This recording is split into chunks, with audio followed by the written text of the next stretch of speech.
Lewat.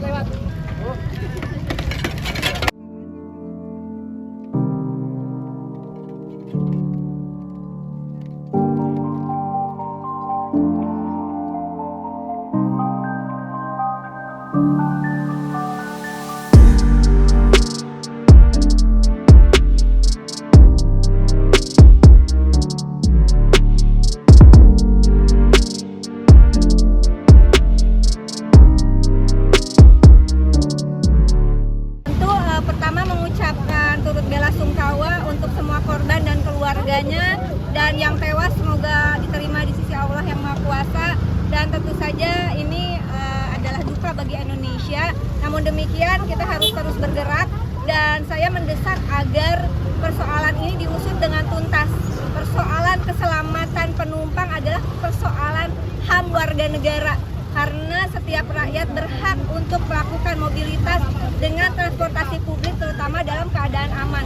Namun demikian tentu saja ini bukan hanya persoalan kecelakaan biasa.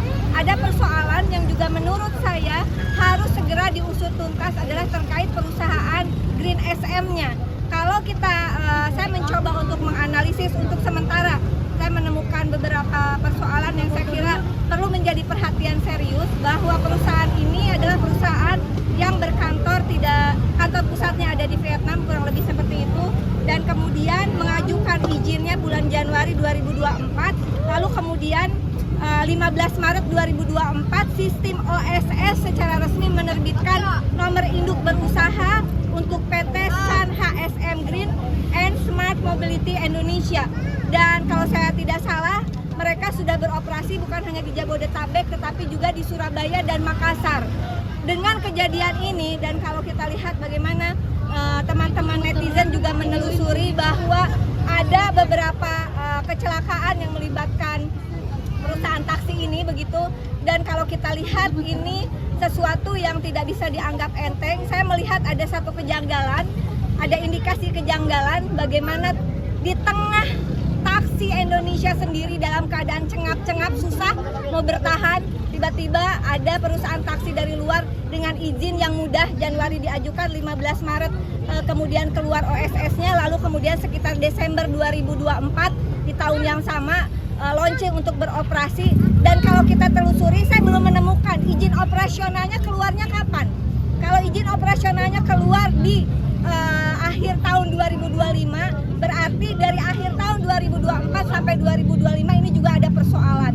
Di sisi lain, saya juga mendesak KPPU untuk segera menyelidiki ada kemungkinan predatory pricing yang melibatkan perusahaan ini. Ini masalah serius, jadi tidak bisa setengah-setengah.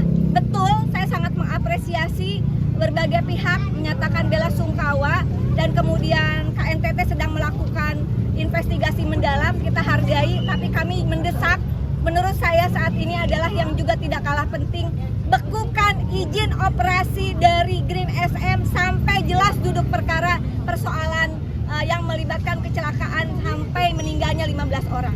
Setuju nggak warga? Dengan informasi terbaru, satu langkah lebih dekat, satu langkah lebih mencerahkan. Saksikan Sapa Indonesia Pagi di Kompas TV, channel 11 di televisi Anda.